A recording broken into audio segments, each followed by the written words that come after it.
আসসালামু আলাইকুম। বরাবরের মতো আমরা আবার চলে আসলাম নতুন আরেকটি পার্ট নিয়ে।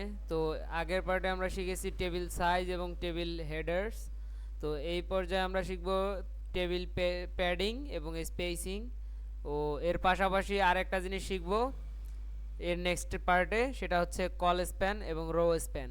তো আমরা এই পর্যায়ে শিখব প্যাডিং ও স্পেসিং। তো এটা কিভাবে ইউজ করতে হয়, তো আমরা এখন সেটা আমাদের নোটপ্যাডে যাব। নোটপ্যাডে যাওয়ার পর আমাদের এখানেই আমরা এই যে ইন্টারনাল যে সিএসএসটা আমরা লিখছিলাম এটা উঠাই দিব। দেওয়ার পর আমরা এটা একটু রান করে দেখব যে কি অবস্থায় আছে।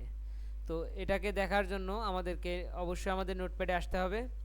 আসার পর আমরা এখানে আরেকটা জিনিস লিখতে হবে, সেটা হচ্ছে টেবিল টেবিল টিএইচ টিডি। এরপরে লিখতে হবে বর্ডার বর্ডার 1 পিক্সেল সলিড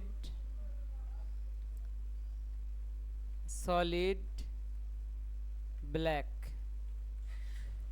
তো আমরা এটা ব্যবহার করার পর আমরা একটু রান করে দেখব যে সিম্পলি যে কি আসে। তো এরকম আসছে। তো আমরা দেখতে পাচ্ছি যে এখানে প্যাডিং মানে ভিতর থেকে ছেড়ে যেটা দেয় সেটাকে বলে প্যাডিং, আর বাইরেতে যেটা ছেড়ে দেয় সেটা বলে মার্জিন। তো আমরা স্পেসিং আর প্যাডিংটা সম্বন্ধে জানবো। তো এর জন্য আমাদেরকে লিখতে হবে মূলত প্যাডিংটা কোথায় কোথায় ব্যবহার হবে, অবশ্যই টিএইচ এবং টিডি মানে আমাদের ডাটাগুলোর ভিতরে ইউজ বা অ্যাপ্লাই হবে। তো এর জন্য আমাদেরকে কি করতে হবে, প্রথমে আমাদেরকে নিতে হবে টিএইচ, এরপরে আমাদেরকে একটা কমা দিতে হবে, এরপরে দিতে হবে টিডি, এরপরে থার্ড ব্র্যাকেট দিয়ে আমরা এখানে লিখব padding padding padding is two, এখানে আমরা লিখব সিম্পলি 15 পিক্সেল দিয়ে দেখি পিক্সেল। তারপর আমরা একটু রান করে দেখব, দেখেন ভিতর থেকে ছেড়ে দিছে প্যাডিং। আর স্পেসিংটা আবার কি, এটা আবার কিভাবে কাজ করে বা কি কেমনে কি, এটা তো জানতে অবশ্যই হবে।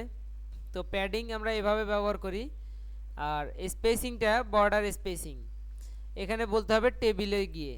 আমরা প্রথমত এখানে উপরে নিব, নেওয়ার পর বলবো table TABLE table, third bracket এখানে বলবো যে border spacing minus spacing spacing এটা দিতে হবে।